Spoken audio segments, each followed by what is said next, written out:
அரசியலில் யாருக்காகவும் எதுக்காகவும் எந்த விதமான ஒரு சமரசமும் நாங்கள் வச்சுக்க போகிறதே எல்லாம் அந்த பேச்சுவார்த்தையே கிடையாது. அரசியலுக்கு வந்ததுலேருந்தே நம்மளை பற்றி நிறைய சில வதந்திகள், அந்த டீம் இந்த டீம் அப்படிலாம் சொல்லிக்கிட்டு இருக்காங்க இல்லையா. ஆனால் இவர் எந்த டீமும் கிடையாது, மக்களுடைய டீம்,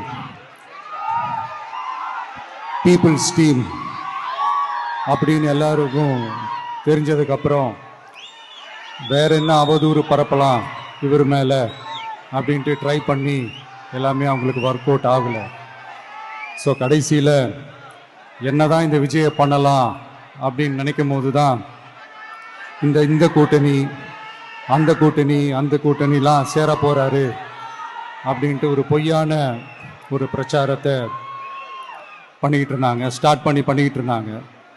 இந்த நியூஸ் எல்லாம் கேட்டு நீங்கள் கொஞ்சம் கன்ஃபியூஸ் ஆகிருப்பீங்க. அதனால் இங்கே மறுபடியும் ஓப்பனாக தெளிவாக ஒரு விஷயத்தை நான் சொல்கிறேன்.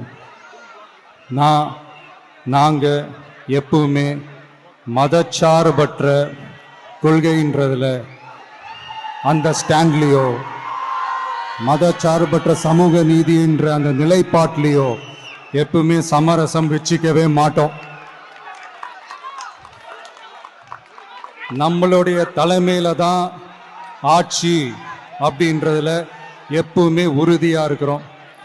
நம்மளுடைய முதல் மாநாட்டில் கூட நான் சொன்ன மாதிரி அரசியலில் யாருக்காகவும் எதுக்காகவும் எந்த விதமான ஒரு சமரசமும் நாங்கள் வச்சுக்க போகிறதே எல்லாம் அந்த பேச்சுவார்த்தையே கிடையாது. சரிங்களா? அதனால் யார் என்ன அவதூறு பரப்புனாலும் தயவு செஞ்சு அதை நம்பாதீங்க. எல்லாம் வல்ல இறைவனின் அருளால் நாம நினைச்ச டார்கெட்டை நம்மளால நிச்சயமா அடைய முடியும். இன்னைக்கு என்னுடைய இஸ்லாமிய சகோதர சகோதரிகளுக்கு என்னுடைய ரமலான் நல்வாழ்த்துக்கள். கான்ஃபிடென்ட்டா இருங்க, நல்லதே நடக்கும், வெற்றி நிச்சயம். நம்மளை பற்றி நிறைய சில வதந்திகள், அந்த டீம் இந்த டீம் அப்படிலாம் சொல்லிக்கிட்டு இருக்காங்க இல்லையா. ஆனால் இவர் எந்த டீமும் கிடையாது, மக்களுடைய டீம், பீப்புள்ஸ் டீம் அப்படின்னு எல்லாருக்கும் தெரிஞ்சதுக்கப்புறம் வேற என்ன அவதூறு பரப்பலாம் இவர் மேலே அப்படின்ட்டு ட்ரை பண்ணி எல்லாமே அவங்களுக்கு ஒர்க் அவுட் ஆகலை.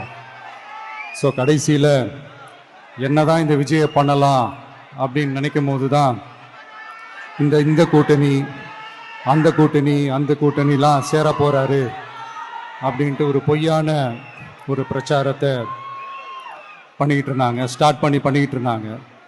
இந்த நியூஸ் எல்லாம் கேட்டு நீங்கள் கொஞ்சம் கன்ஃபியூஸ் ஆகிருப்பீங்க. அதனால் இங்கே மறுபடியும் ஓப்பனாக தெளிவாக ஒரு விஷயத்தை நான் சொல்கிறேன். நாங்கள் எப்பவுமே மதச்சார்பற்ற கொள்கைன்றதில், அந்த ஸ்டாண்ட்லேயோ, மதச்சார்பற்ற சமூக நீதின்ற அந்த நிலைப்பாட்டிலேயோ எப்பவுமே சமரசம் வச்சிக்கவே மாட்டோம்.